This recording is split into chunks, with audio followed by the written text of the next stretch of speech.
No es muy rico la información, pero es como lo que da, es muy básico. Que sería otra fuente de una prueba histórica ajena completamente a los escritos de los evangelios en griego o en hebreo, y a los escritos de los filósofos, historiadores hebreos, o algunos datos del Imperio Romano, pero que históricamente sí se habla de Jesús, de Isha, ¿no? Son temas que después trataremos. En las enseñanzas hay una manera como tradicional de enseñar,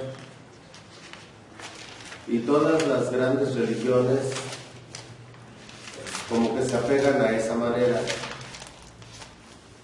y Jesús no podría ser la excepción. Todas las religiones tienen dos facetas de enseñanza. Los fundadores de religiones o de sistemas de unificación con Dios han tenido dos enseñanzas. Una, que es la que se le da al pueblo, que se llama exotérica, y que sencillamente significa exterior, exotérica. Y otra enseñanza que se llama esotérica y que no tiene otra connotación más que interior. Esta palabra esotérica se ha ido como llenando de significados que no todos son correctos y que no todos son verdaderos, y que bueno, esto ha dado cabe a que la palabra esotérica se ha visto como con mucha desconfianza, como con mucho miedo y muchas veces con rechazo. Que sea pura música suavecita para que nos dure. Entonces,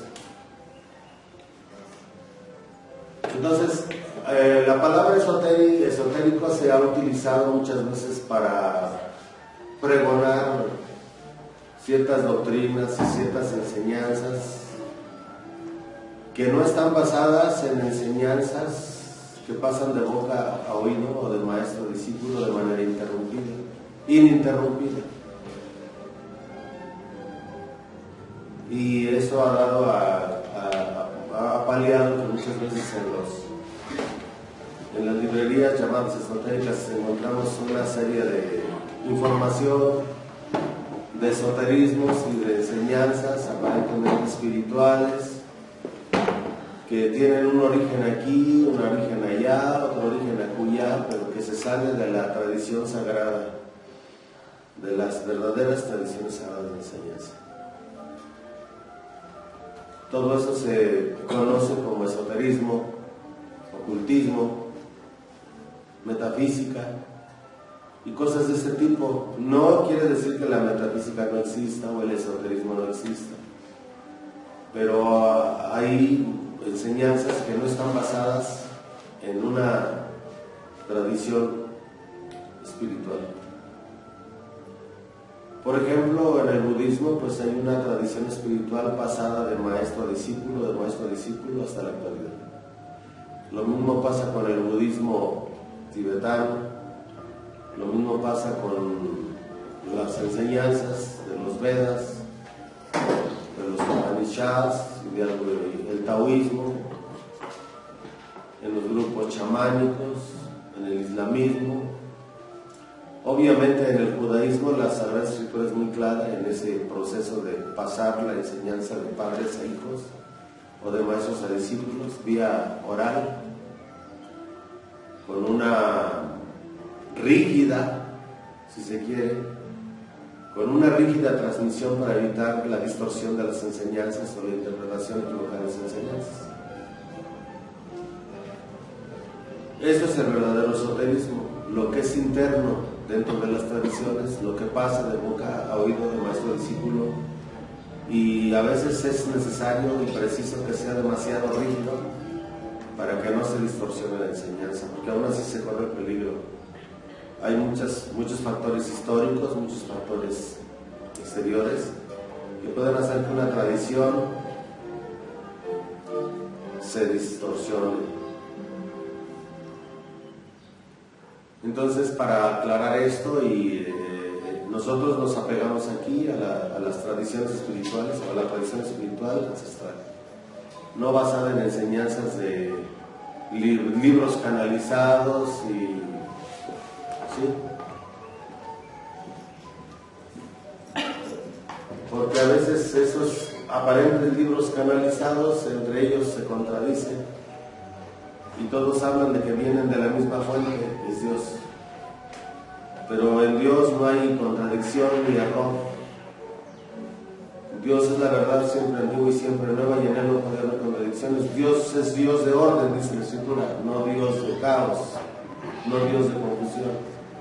Y muchas veces en los libros revelados hay muchas contradicciones, muchas añadiduras, muchas cosas, precisamente porque no vienen de una fuente tradicional, no viene de fuentes tradicionales.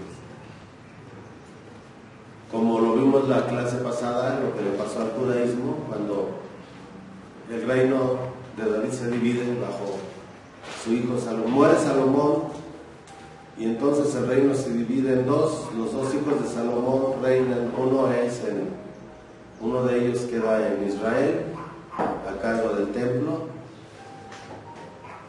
en Jerusalén, y el otro hijo va a reinar en la zona sur, lo que llaman el reino de Judá.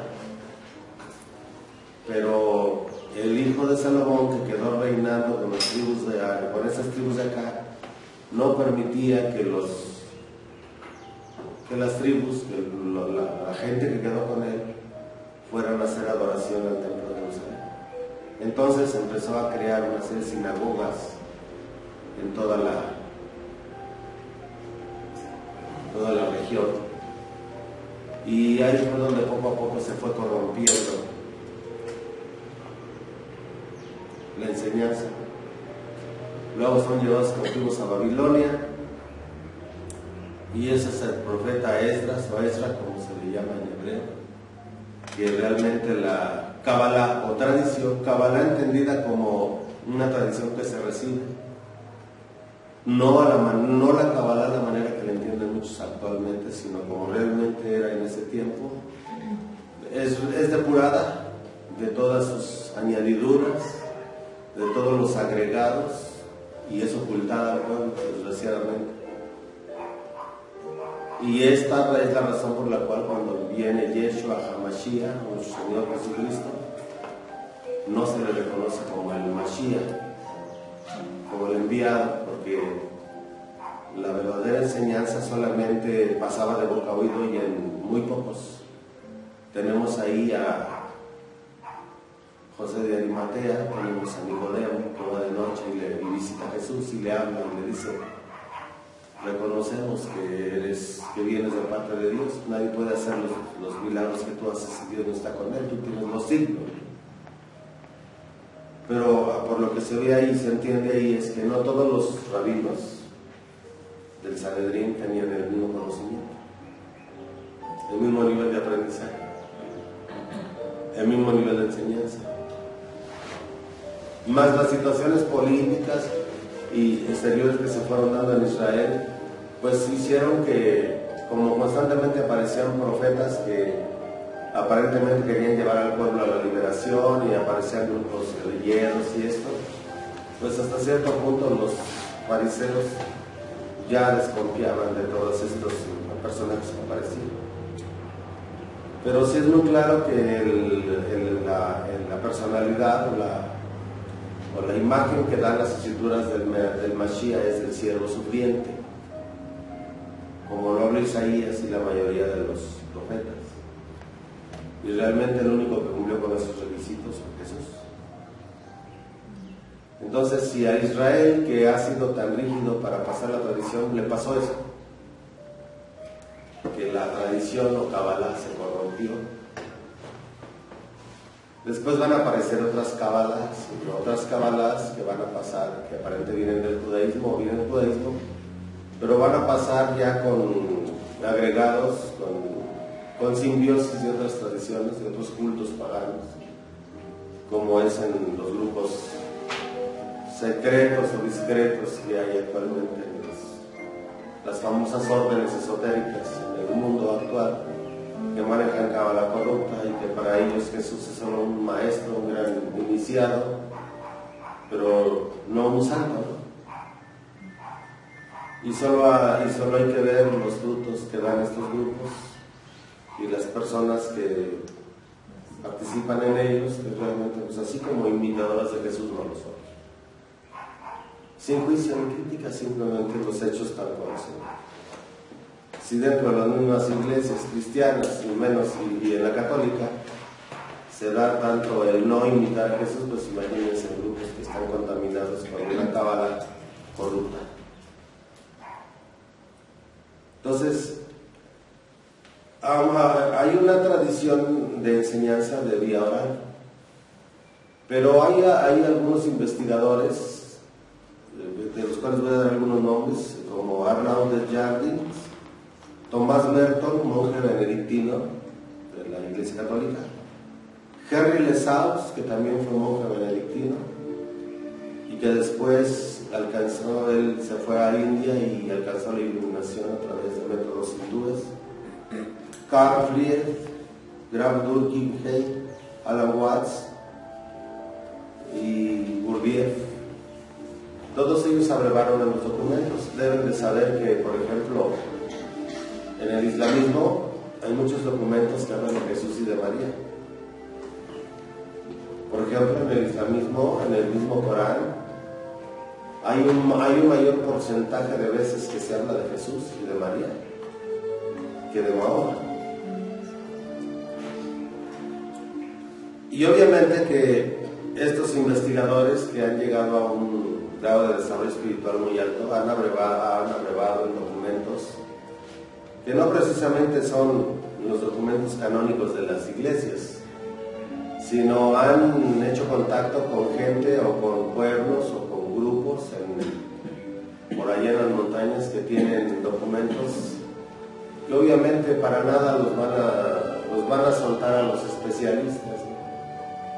Porque precisamente los exégetas, los paleógrafos, los especialistas en todo este asunto arqueológico de documentos y de pergaminos y de todo esto, tienden a interpretar desde muy su punto de vista o desde su situación de vida o desde su época los textos de la escritura, ¿no? Yo difiero un poquito en relación a Shivagrama. El autor de Shivagrama dice que no, que los textos en que realmente nada del Nuevo Testamento se escribió en hebreo. Eso se podría poner en duda, porque hay muchos arameísmos. Jesús hablaba varios idiomas. El Evangelio habla de que habló con Pilatos o hablaba el griego,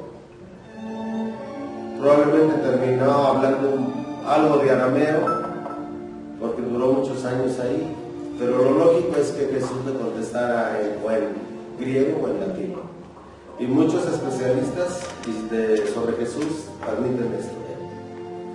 Pero también sabía hablar en arameo, su lengua natal era el arameo de Galilea, el arameo de Palestina, que era uno de los cinco diferentes dialectos de arameo que rigen en la región, puesto que el arameo viene de Turquía. El arameo y el hebreo tienen origen en Sem, uno de los hijos de Noé.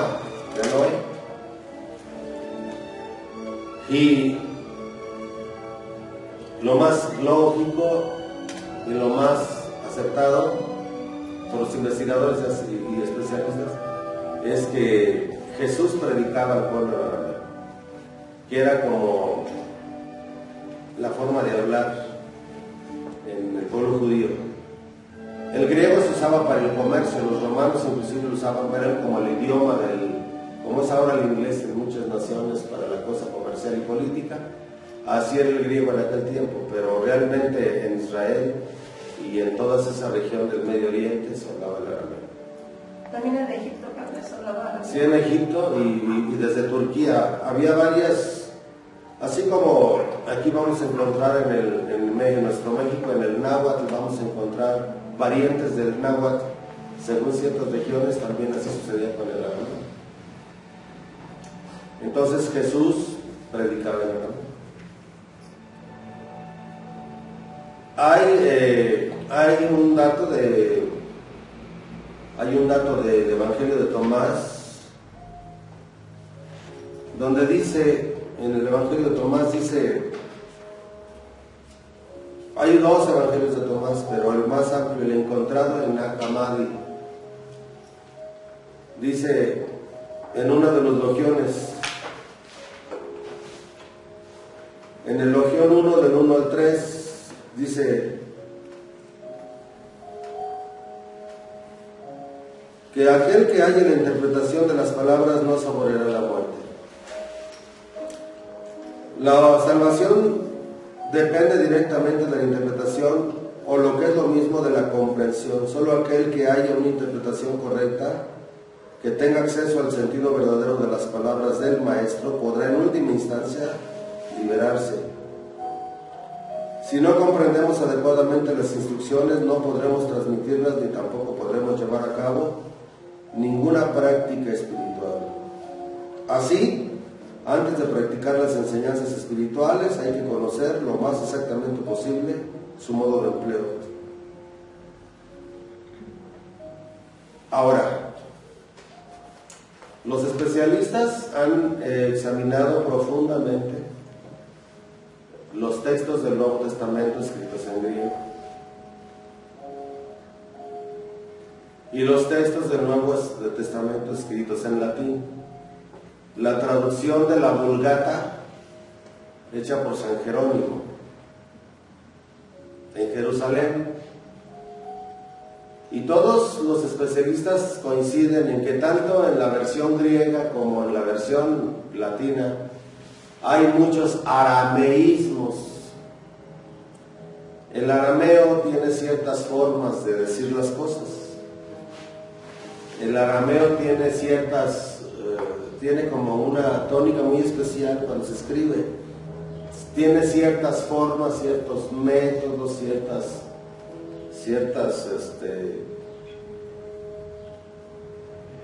arameísmos, pues, para que valga la redundancia. Ciertas formas de escribir y ciertas formas de decir y ciertas formas de escribir que solamente corresponden al idioma arameo. Si ustedes ven, les voy a poner un ejemplo, si ustedes revisan la misa en latín, la misa tridentina, la verdadera misa católica, no las falsas misas nuevas que inventaron para el pueblo,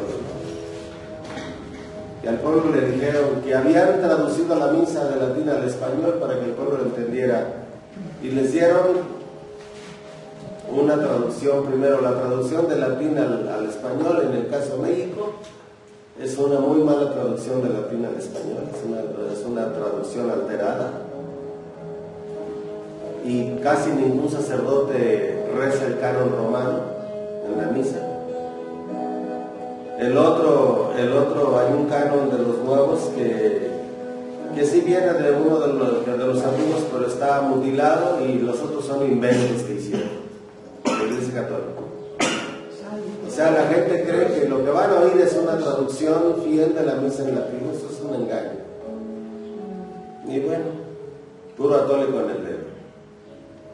Pero si ustedes revisan la misa en latín, la antigua misa en latín, van a encontrar en el canon romano, o la regla para celebrar la parte de la transubstanciación. El canon romano tiene una cosa que se llama métrica, que cuando lees el canon romano en latín parece que estás declamando una poesía. Y eso solo es posible hacerlo con el latín. En el latín, esa forma, esa manera de métrica, solamente se puede hacer en el idioma latín. Claro que hay latín clásico y hay latín vulgar, pero la métrica es un sistema muy erudito dentro del latín. Bueno, en el arameo hay lo mismo. Entonces se ve en los escritos griegos y en los escritos latinos de la traducción, las traducciones del Nuevo Testamento, se ve que realmente hubo un interés muy fuerte en traducir directo, en lograr conservar las enseñanzas de nuestro Señor Jesucristo y Él.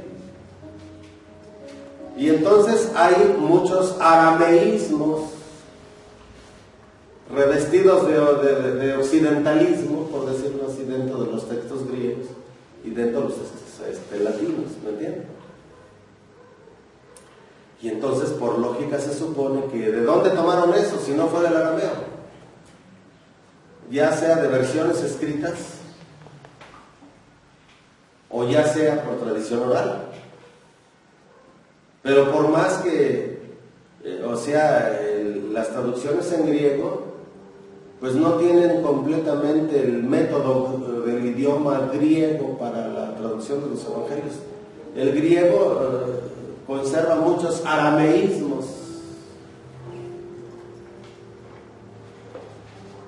El latín conserva muchos arameísmos. Y es que hay un problema. La interpretación o el estudio de las escrituras ha sido un poco difícil recuperar su significado original, porque en arameo las palabras, como en el hebreo, una palabra puede tener inclusive significados opuestos. O sea, una sola palabra puede decir una cosa y otra. Depende de en qué contexto venga escrita esa palabra. ¿Qué dice la parte anterior y qué dice la parte posterior? Y luego todo el conjunto, ¿me entienden? Eso solamente se da en el arameo y en el hebreo. Entonces, obviamente que al traducir al griego, no se nos olvide que la forma de pensar semita es completamente diferente a la forma de pensamiento helénico o griego. Y aunque se reconoce que hubo mucha influencia del pensamiento griego en el siglo I, inclusive en el tiempo de Jesús, porque era el idioma del comercio entre los pueblos del Medio Oriente, debido a la dominación romana, a pesar de eso, el pueblo judío, que es tan fiel y tan estricto en su tradición oral, en su Kabbalah, en la transmisión de las enseñanzas espirituales, ¿sí? Su forma de pensamiento es diferente al pensamiento helénico. No podemos pensar que Jesús, nuestro Señor, aunque sabía griego y aunque sabía latín y aunque hablaba el hebreo, porque se ve claramente que hablaba el hebreo, porque cuando habla con los fariseos cita las escrituras. Hay un detalle, volviendo como a retomar un poquito lo del principio de la crítica. Cuando Ezra, porque se perdieron en el tiempo de Babilonia, en el tiempo de la deportación a Babilonia, fueron destruidos todos los escritos, o sea, la Torá, tal y como estaba, se perdió. Y Ezra fue el que tuvo que volver, él fue el indicado por Dios para volver a recuperar todo. Pero no es la se sabe que es la tradición de Moisés, porque pasaba de boca a oído, y lo que hizo el profeta fue, por orden de Dios, recopilar entre los ancianos, buscar entre los ancianos la tradición oral, que aunque los judíos siempre han sido atacados y sus escrituras y sus pergaminos han sido destruidos. Siempre hay una tradición oral que pasa de padres a hijos. Entre los judíos ellos saben de qué tribu viene porque pasa de padres a hijos. Ellos han sido muy cautos en eso para no perder la linealidad de su herencia. Pero se podría decir hasta cierto punto que la Torá que se tiene ahora no es la directa de Moisés, porque esa se perdió cuando la deportación a Babilonia.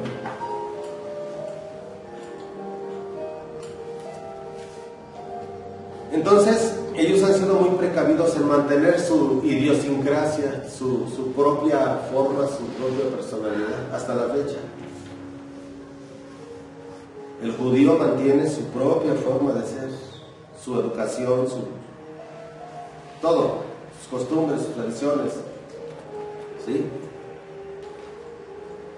No podemos pensar que Jesús les hablara con un pensamiento griego a su pueblo que eran de pensamiento semita, y él nacido de judío y de pensamiento semita.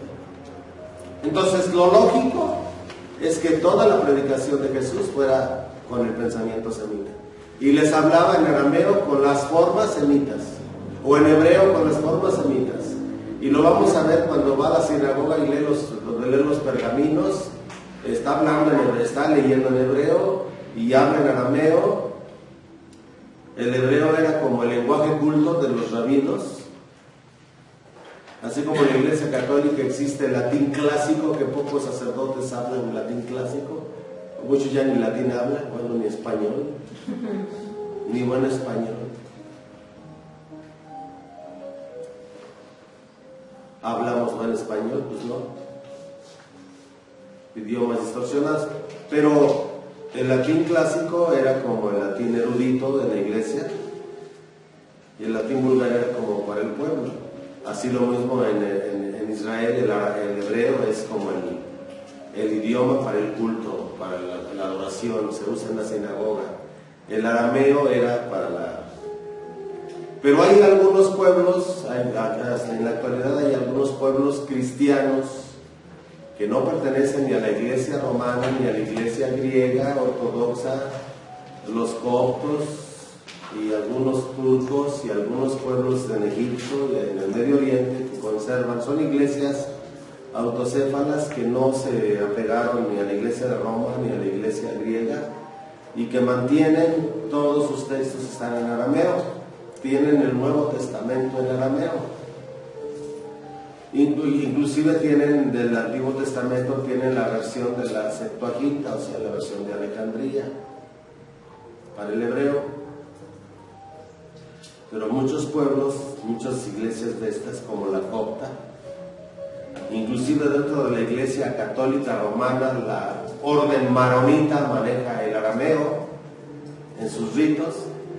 E inclusive ahora con el Concilio Vaticano II, las palabras de la consagración del rito maronita fueron cambiadas. El Jueves Santo tuviste, yo consagré en arameo, pero usando las palabras antiguas del arameo, que no coinciden con la misa en arameo que ahora celebran, que no es hora en arameo, pero no es la forma correcta. Pero nosotros, para entroncar con la enseñanza de Jesús y saber qué significa su enseñanza, tenemos que entrar hasta lo más antiguo. Entonces, muy independientemente, si hay algunos especialistas que dicen que los escritos griegos son los que predominan, los escritos arameos o hebreos son los que predominan, hay demasiados arameísmos dentro de las escrituras griegas y latinas como para pensar que el griego o el latín fue la forma en que se escribió el Nuevo Testamento. No se puede concebir que el Nuevo Testamento haya tenido un origen absolutamente y totalmente y primeramente griego, puesto que dentro de las escrituras griegas hay muchos arameísmos. Entonces eso nos indica que fue tomado de fuentes mucho más antiguas, sea escritas o sea orales. Y obviamente que ahí es donde vamos a entrar al pensamiento hebreo, donde tenemos que entrar al pensamiento judío. para la interpretación de las Escrituras, para la meditación.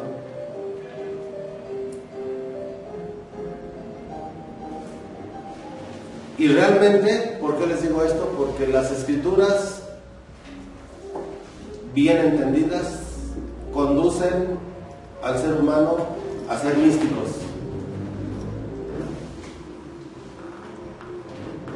No a una lectura superficial de la Biblia que conduce a los seres humanos a ser moralistas. Cuando la gente es demasiado moralista, es cuando aparecen tantas cosas. En todas las religiones, cuando han sido excesivamente moralistas, aparecen las peores corrupciones. Y en nombre de Dios, y basados en las Escrituras, se han cometido crímenes en todas las religiones. Entonces hay que ir a la experiencia. Si entramos al estudio de la Filocalía, que son los textos de los padres griegos, de los místicos griegos, de la Iglesia Ortodoxa, vamos a ver mucha similitud con la forma de interpretar los textos en los judíos, inclusive con el Zohar, con la mística judía. Y por ejemplo, para los judíos el libro de Ezequiel es un libro que nos habla de los diferentes niveles de Itbodedut, o de meditación, o de estados contemplativos, que se pueden alcanzar a través de la oración, a través de la alabanza, a través de la fe, a través de la práctica. Practiqué, se dice en griego, practiqué. Los ortodoxos son muy dados a la practiqué, más que a la instrucción y al saber. Es la practiqué. Practica, vive vive la enseñanza, vive la doctrina, vive, ¿sí?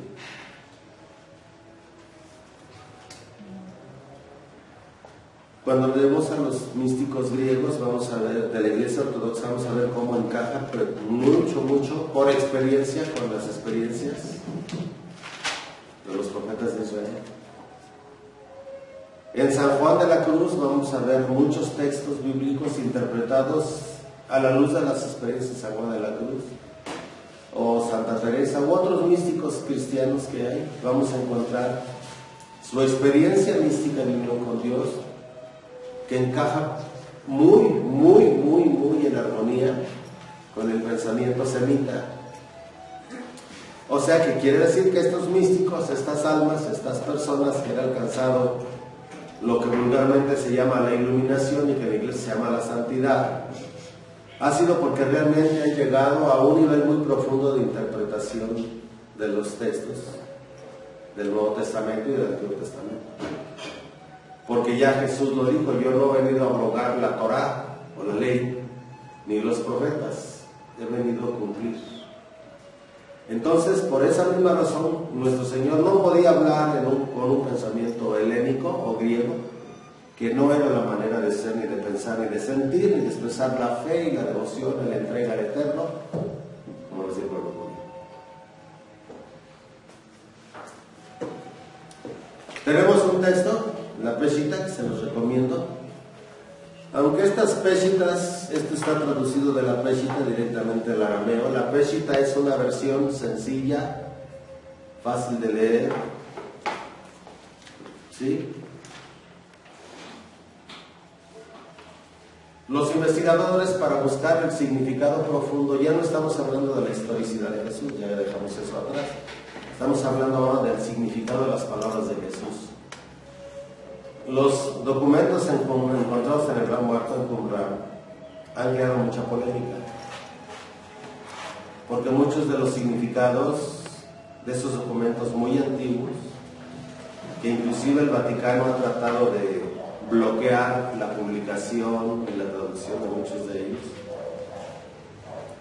no coinciden con muchas enseñanzas que la Iglesia fue, porque los dogmas, las doctrinas fueron como modificando, como enriqueciéndose, como creciendo.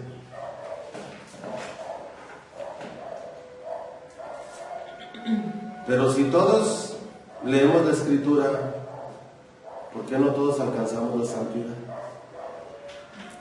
Si todos leemos la Escritura, ¿por qué no todos alcanzamos un nivel profundo de comprensión? ¿Por qué si todos leemos la Escritura dentro de los grupos cristianos, que se llaman cristianos, hay más de 9.500 sectas a nivel mundial? Aparte de la Iglesia Católica Romana, la Iglesia Ortodoxa Griega y algunas iglesias cristianas que son muy antiguas, tan antiguas como, o más antiguas que la Iglesia Romana, como la Iglesia Copta.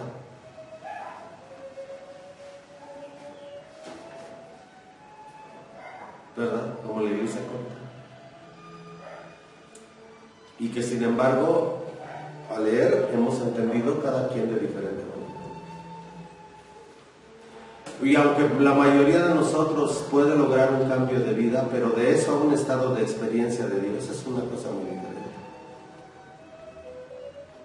Estar en una misa y sentir bonito con una estudiantina y los aplausos y movimiento de manos, los grupos cristianos, como en Montemaría y eso, o en las iglesias católicas que con estudiantina, que con conjunto, que ¡ay, qué bonito se siente! Pues eso no es experiencia de Dios.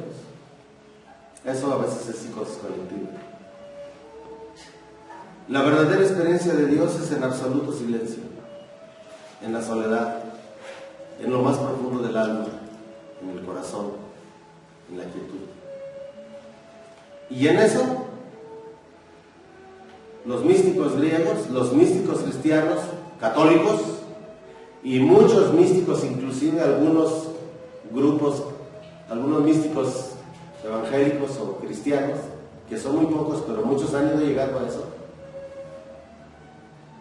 al ir profundizando, porque también dentro de los grupos cristianos hay muchos, tanto entre los fieles como entre los pastores, que pues no se conforman nomás con lo que es su forma, de lo que su denominación cristiana les enseña, sino que empiezan a investigar, empiezan a aprender los idiomas y van a fondo, y todos llegan al mismo punto, a un estado de mística profunda, a un estado de experiencia. La practiqué, que es a donde nos lleva la enseñanza.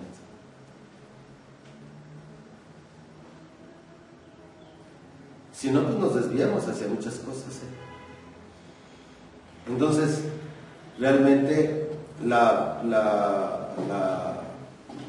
Peshitta es confiable, y bueno, que quede muy entendido esto de que realmente, si queremos entender las palabras de nuestro Señor a fondo, hay que ir primero al pensamiento semita, pensamiento judío, y luego entender que Jesús predicó en esa forma, de esa manera, en ese idioma. ¿Sí? ¿Algunas preguntas se quieran hacer? O sea que si no considero toda la tradición semítica, estoy como más que conociendo a Dios, lo estoy solo interpretando. O sea, más que recibir la luz, solo es algo intelectual. Exacto, es una interpretación. Si nosotros nos vamos al pensamiento semita, vamos a ver, en los judíos en especial, vamos a ver a los profetas, que eran los místicos, cómo tenían esas experiencias profundas. No se nos olvide que Moisés establece el consejo de ancianos,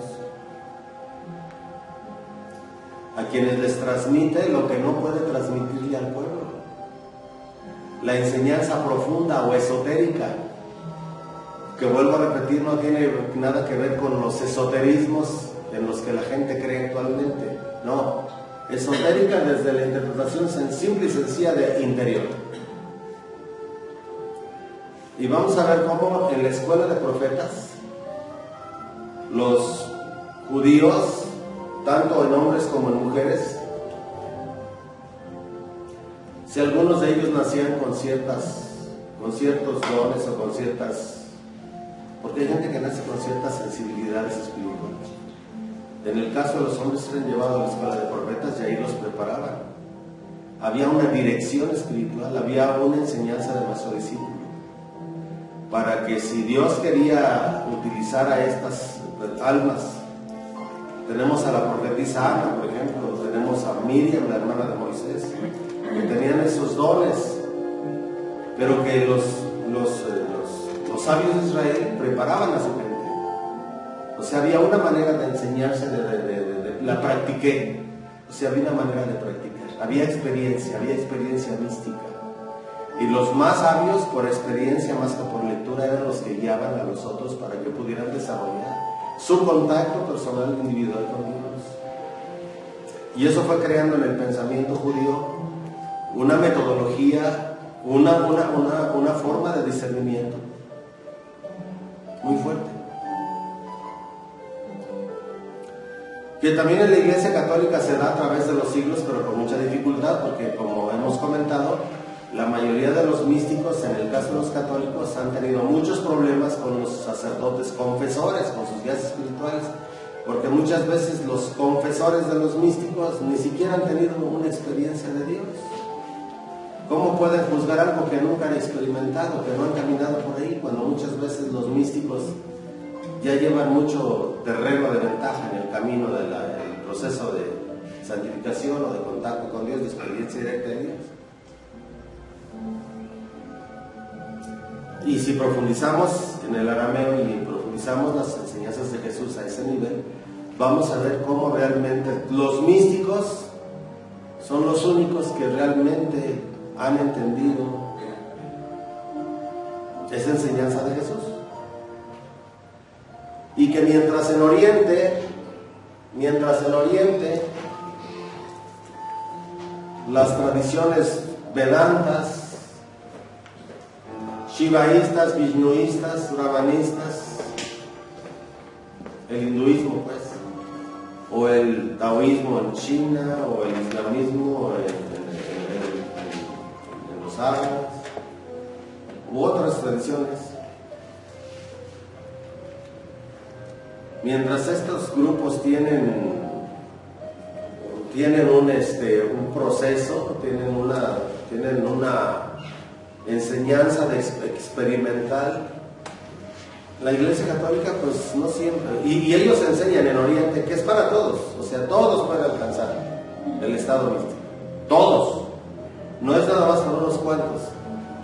Que solo unos cuantos llegan, eso es otra cosa, porque no todos somos capaces de entregarnos al camino y vivir el camino. Por eso, aunque en India los gurús dicen que es para todos, no todos llegan. Por eso la Iglesia dice que la salvación es para todos, pero en cuestión de la mística, en la Iglesia Católica se dice que son elegidos. No. Esa es una de las razones por la cual mucha gente que busca una experiencia de Dios profunda y verdadera, al no encontrarla dentro de la Iglesia, se van a otros lados. Porque la Iglesia no promueve la experiencia. Sí, si alguien aparece por ahí con alguna experiencia mística, pues a veces si el sacerdote sabe, pues los manda con algún experto, con alguien que tenga la experiencia, quizá por ahí algún sacerdote carmelita o algún sacerdote jesuita o algún sacerdote benedictino o algún sacerdote diocesano que ya tiene esa experiencia y que es considerado como uno entre tantos dentro del clan, dentro del clero o de la Iglesia, pero no se maneja al público como que todos puedan alcanzar esto. Entonces vemos una gran emigración de gente que está buscando una experiencia viva de Dios y se van hacia otros grupos a tener, aunque sea sentir algo de temblorcitos, que se siente algo, que resopla, y que, aunque no sea de Dios, pero pues algo que se sienta, de no sentir nada a sentir algo, pues algo que se sienta.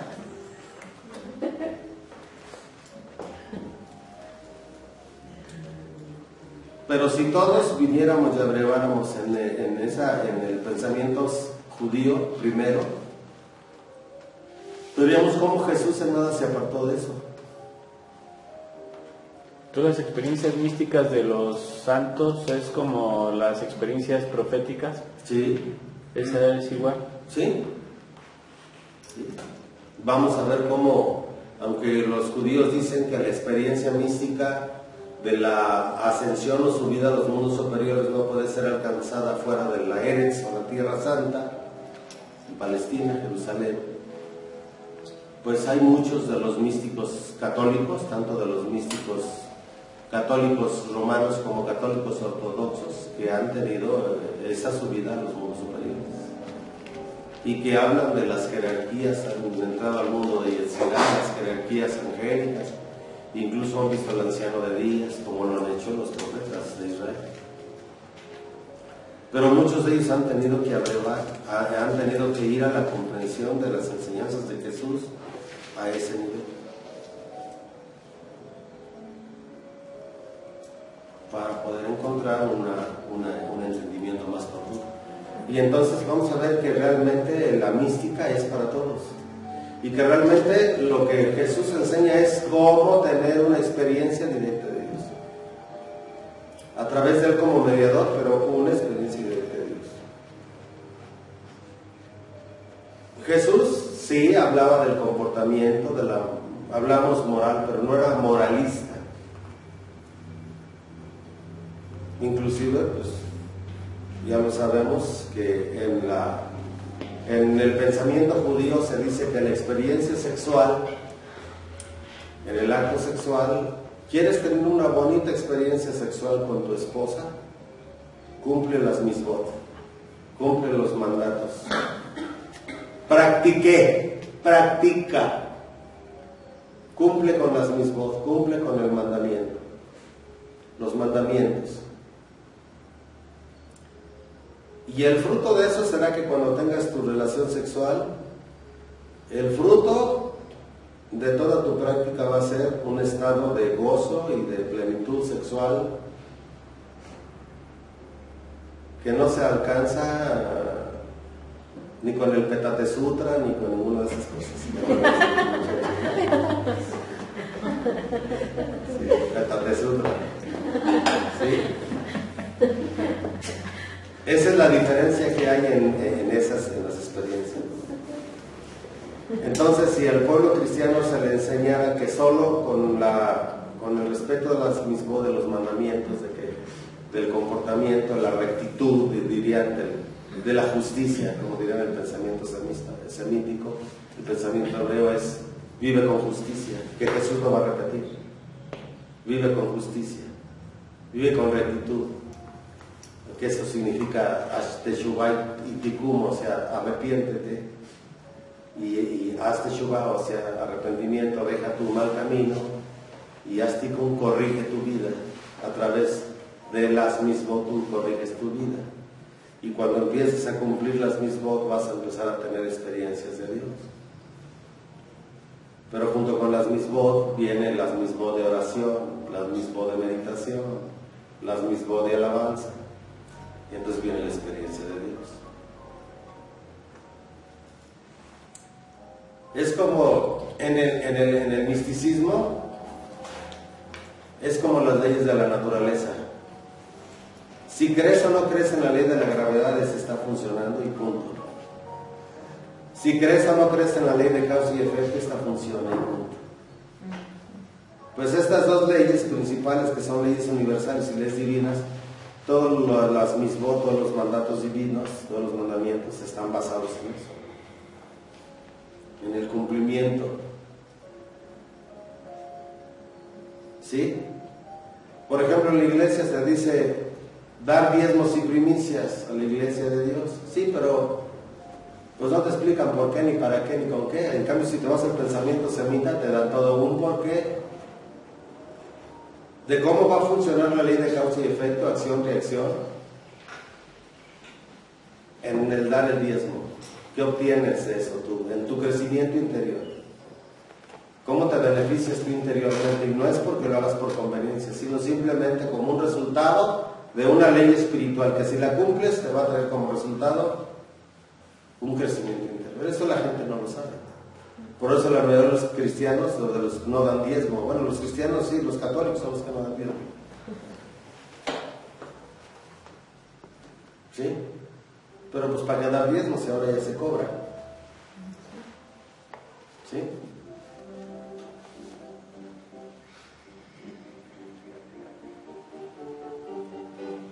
En el pensamiento semita es da, no cobres. los de la tribu de Leví no tenían tierra, no, a ellos no se les dio tierra en la Eres, en la tierra santa, no se les dio tierra a los de la tribu de Leví. Eran los encargados del culto, pero el pueblo lo sostenía y no cobraban. El pueblo daba, aparte de los diezmos, el pueblo daba. Ese es el secreto de la abundancia, pero en la iglesia nunca se explica eso. Cumple con los diezmos y primicias porque es pecado si no lo cumples. Luego la amenaza, ¿no? El moralismo.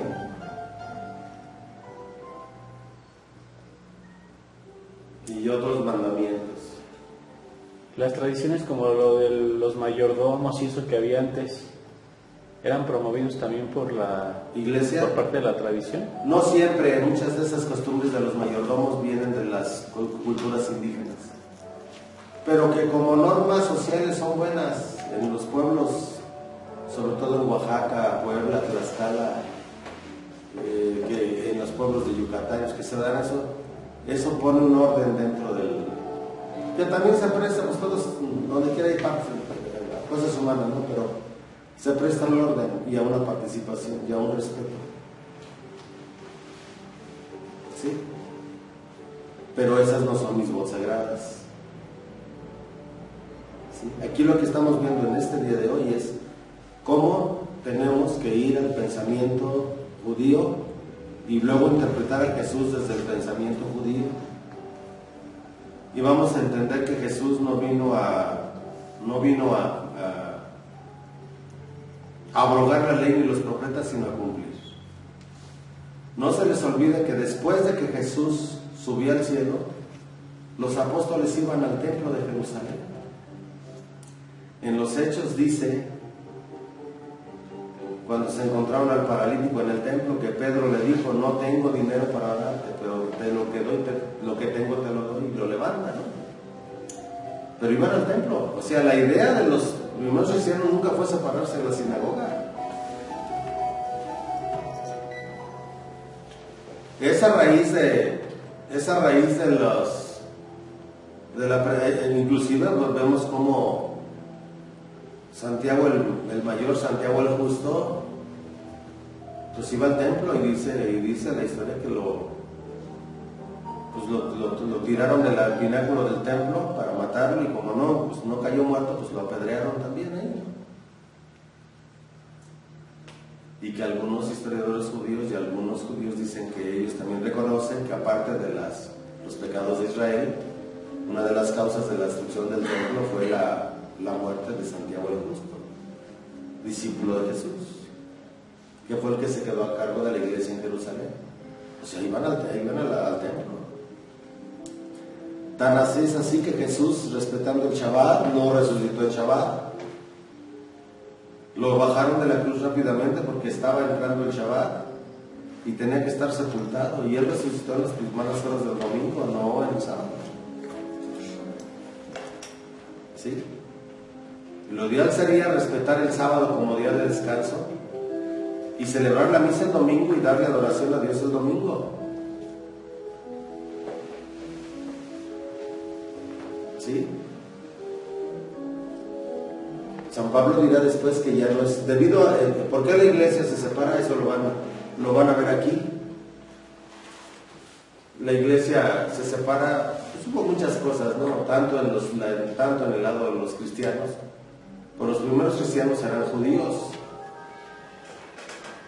Inclusive San Pablo y los demás apóstoles predicaban primeramente a los judíos en los diferentes lugares, pero luego había judíos que querían que los gentiles se circuncidaran, y Pablo dice no.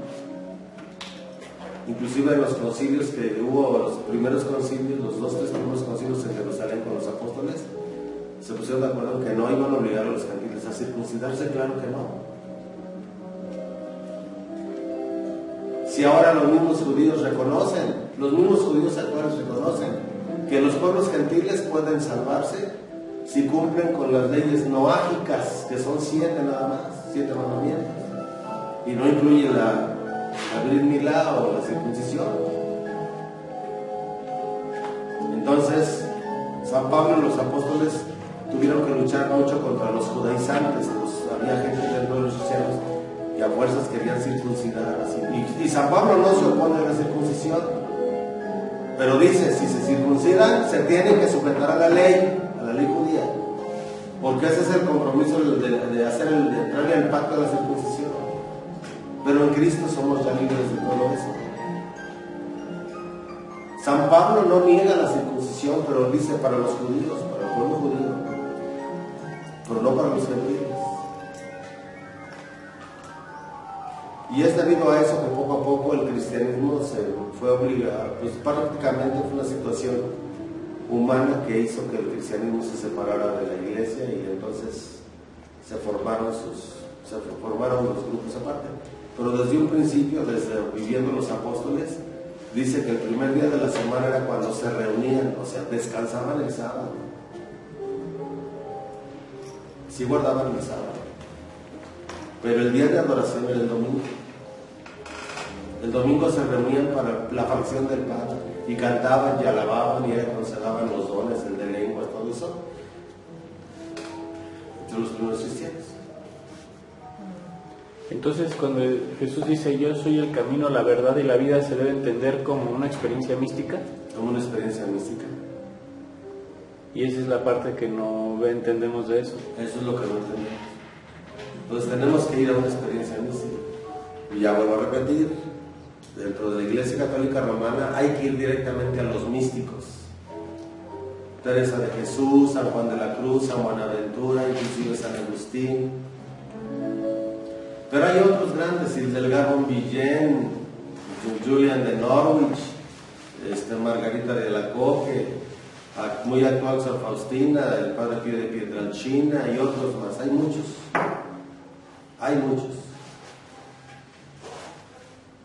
Hay muchísimos santos que tuvieron el don de profecía, de cosas que se están cumpliendo ahora. Hay todo un libro, yo tengo todo eso en información, ¿no? Pero también nos vamos a los escritos de los místicos, donde habla cuál es el proceso para alcanzar la santidad. Y vamos a ver que una vez que pasa uno por el habituarse a las misbod, al cumplimiento de una vida recta, ya vienen otros procesos de santificación, y vienen otros procesos donde realmente se necesita que alguien que ya pasó por ahí dirija a los que vienen atrás, porque se corren muchos peligros a nivel mental, físico y espiritual en esos procesos. Y lo mismo tenemos en la filocalía de los ortodoxos, y que realmente no le piden nada a ningún gurú de la India. El no conocer esto es lo que ha estado haciendo aparecer a muchísimos pseudo maestros, pseudo falsos profetas o pseudo gurús que se autonombran guías espirituales de la gente, y llevando a la gente por caminos terribles, ¿no? Y que yo canalice, y que yo hablo, y que a mí me tocan, y que a mí me dicen, y que Doña Tencha hablando con el ángel Metatrón y cosas por el estilo, ¿no? ¿Sí? Si no hay mitzvot, entonces esas experiencias no son del todo verdaderas. No, o son falsas o son demoníacas. Y eso es a lo que lleva mucho del falso esoterismo. Esoterismo significa interior, y no tiene nada que ver con ritos mágicos ni nada. Bueno, en el judaísmo hay una cosa que se llama la tecnología del alma. En el judaísmo se llama magia sagrada. Pero esa magia es, vamos a rezar de cierta manera, vamos a orar de cierta manera, vamos a meditar el hebreo de cierta manera, para lograr un crecimiento interior del alma, para lograr más unidad con Dios. ¿Sí? Y si a través de ese cumplimiento se nos da la abundancia, se nos da la salud y se nos dan otras cosas, la finalidad principal de hacer las técnicas del alma no es obtener el beneficio físico, sino primero el beneficio espiritual. Logrando el beneficio espiritual viene lo demás. ¿Qué cosa es lo que dice Jesús? Sin contradecir la mística judía. Buscar primero el reino de Dios y su justicia, y todo lo demás se les dará por añadidura. Y en la Iglesia Católica es igual. ¿Sí? Entonces, cuando lees a los místicos católicos, cuando lees a Teresa de Jesús, a Juan de la Cruz y a otros, te das cuenta que no en nada difiere. Pero cuando vamos directamente a las interpretaciones arameas, aún al Nuevo Testamento en arameo, vamos a encontrar que nos da una gran comprensión, una gran riqueza, un gran entendimiento. Es desde ese nivel que la Kabbalah, la verdadera Kabbalah, debe ser estudiada. No esa Kabbalah malentendida, y lo estamos repitiendo constantemente en esos videos, porque muchas veces por cristianos o católicos o ortodoxos que estén viendo aquí, que se hable de Kabbalah, la palabra Kabbalah, que obviamente no es una palabra que haya existido como palabra, sino hasta de la Edad Media para acá, pero que existía como una realidad de hechos, tradición, o sea, una tradición mística, una forma de experimentar a Dios. Que existe magia, sí, en la iglesia existe magia sagrada. La magia sagrada siempre se reconoce porque es hacer una tecnología sagrada para obtener el don de poder hacer la voluntad de Dios. Y cuando a través de esas tecnologías para el alma aprendemos a hacer la voluntad de Dios, todo lo demás se da como consecuencia. Volviendo al tema de que Jesús hablaba arameo, ¿no? Arameo y hebreo. ¿Y por qué? Bueno, el Antiguo Testamento es en hebreo, ¿no? El Antiguo Testamento es en hebreo y en arameo. En arameo. ¿Y por qué las misas no se dan en arameo?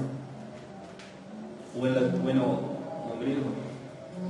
La Iglesia Ortodoxa la celebra en griego. Afortunadamente no están dependiendo de Roma, porque si dependieran de Roma ya estuvieran completamente divididos. Precisamente antes del concilio la Iglesia de Roma tenía unidad. La Iglesia Católica Romana antes del concilio tenía verdadera unidad, porque celebraban en latín. El latín, el griego, el hebreo, el arameo y el sánscrito son idiomas madres. Y hay palabras de los idiomas madres que no son traducibles a los idiomas romances, como el español, el francés, el portugués, el italiano, el inglés, que son idiomas romances de latín, que son idiomas surgidos del latín y también del griego. Y el griego viene del sánscrito. Entonces, por eso nosotros en nuestras congregaciones celebramos en latín, porque la misa en latín, la antigua misa en latín del Papa San Pío V, que es la misa apostólica, que es lo más antiguo, que entronca con lo más antiguo de la Iglesia latina, tiene una forma, el idioma tiene una métrica, tiene así. Y cuando traduces directamente del latín al español te da otros significados, ¿no? Quizá no tan profundos como el arameo, pero cuando estudias el arameo y luego de pronto ves el latín y dices, te complementa, te enriquece, te nutre más, ¿me entiendes? El problema es que ahora dicen, no, pues es que se le dice a la gente, es que la Iglesia tradujo la misa del latín al castellano, a los idiomas de los pueblos, para que la gente entendiera.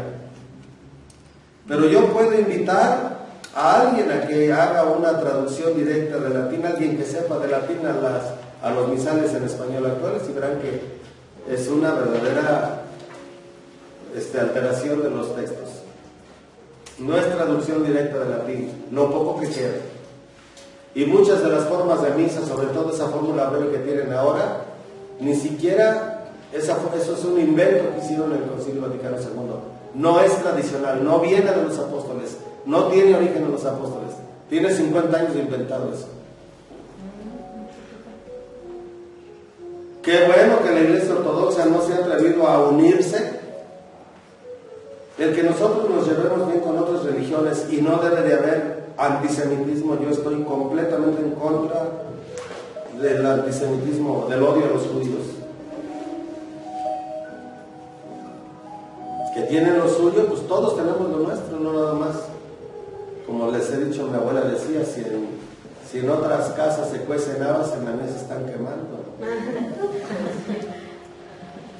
Entonces, qué bueno que los griegos no se han unido a Roma, porque si no, ya que al someterse tendrían que quitar la misa solemne, que todavía los templos de la Iglesia Ortodoxa tienen mucho parecido a la sinagoga, al templo de Jerusalén, con el iconostasio, la parte profunda del Santa Santorum allá.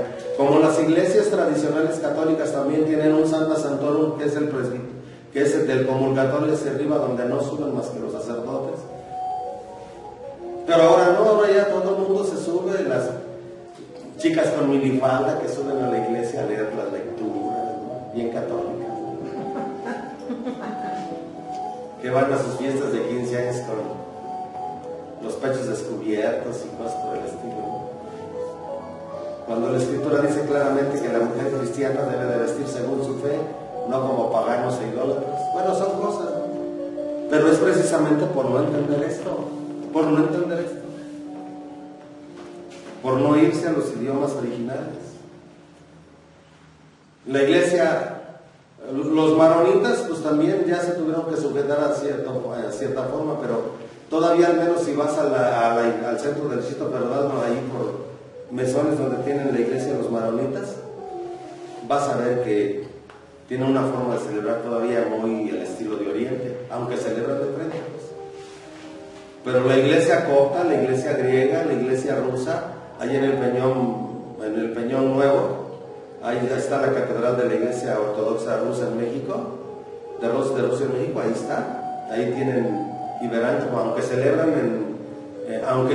una parte en lengua vernácula, en lengua española, lo celebran de espaldas y con la traducción mejor de la misa de San Juan Crisóstomo. Y lo mismo en la iglesia de Porta Coeli, que es una iglesia, que son católicos romanos. Porta Coeli es una iglesita que está en el Palacio Nacional a mano derecha. Aquí también el Palacio Nacional a mano derecha, poniéndose de frente al Palacio Nacional a mano derecha, está una iglesita que se llama Porta Coeli. Y ahí hay un obispo, Melita, que también sigue la divina liturgia y celebra las espaldas al pueblo. Y sin embargo obedecen a Roma, y en otras iglesias les dicen que allí no valen los bautismos, que allí no valen las confirmaciones, y están obedeciendo a Roma. Estamos yendo un poquito, nos salimos del tema, pero esto es para ver cómo cuando nos salimos del pensamiento esencial es cuando la forma de interpretar, y no es que las interpretaciones sean falsas, no, lo que pasa es que es como una cebolla va por capas. Y la idea es llegar a la interpretación más profunda, para llegar realmente a la esencia de una espiritualidad que nos lleve a una experiencia de Dios. Porque la gente a cualquier cosa le llama experiencia de Dios. Si yo voy a una misa con la estudiantina, ¡ah, qué bonita misa! La gente que va a Montemar, ¡ay, qué bonita! Y de pronto algunos han ido a comer peyote o a comer hongos allá a Oaxaca y se siente lo mismo que en la misa. ¡Ay! Entonces, ¿será de Dios o no será de Dios? Lo mismo que sentí en Montemaría o en el templo, o en la iglesia, es lo mismo que sentí cuando fui con un chamán a comer peyote.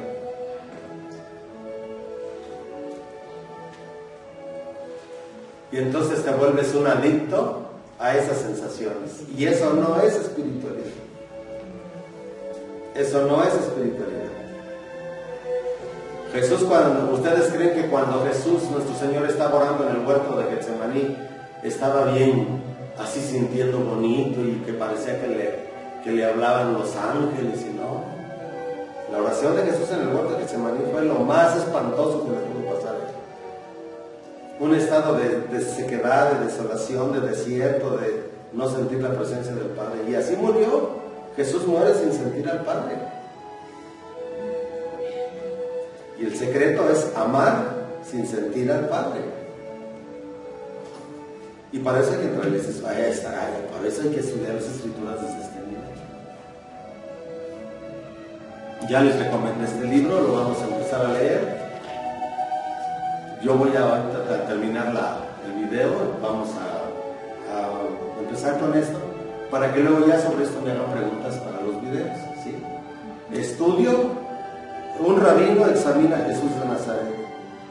Rabino Jonathan Dervish, que ahora cree en Jesús. Hay otro libro que les recomiendo aparte de este es de Jonathan Bernis, para los que están viendo. Se llama Un rabino examina a Jesús de Nazaret. Es de editorial Chosen,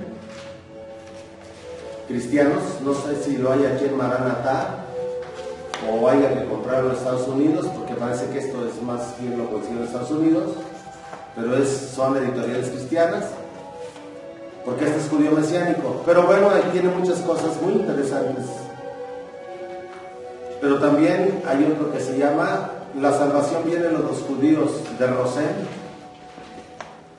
Lo pueden bajar de internet, el PDF está. Es la conversión de un judío al catolicismo. Se llama La salvación viene de los judíos, y él habla de muchos datos muy interesantes. ¿Editorial qué? No, ese lo van a encontrar sí fue editado, pero lo consigues ya en PDF. La salvación de los judíos. Es mucho material, pero vale la pena bajarlo e imprimirlo. Es un judío que explica paso a paso por qué la Iglesia Católica es la verdadera Iglesia de Cristo. Hay muchos judíos que están viniendo a Cristo, pero hay que meterse a la mística. Y realmente cuando nos metamos realmente a la esencia, ¿qué vamos a andar buscando en otras tradiciones? Lo que ya tenemos en nosotros. Ya sabemos que las otras tradiciones, las tradiciones verdaderas como el hinduismo, el islamismo, el taoísmo y el budismo son tradiciones verdaderas, pero que son solamente fragmentos de la Torah que ellos quisieron aceptar, porque acuérdense que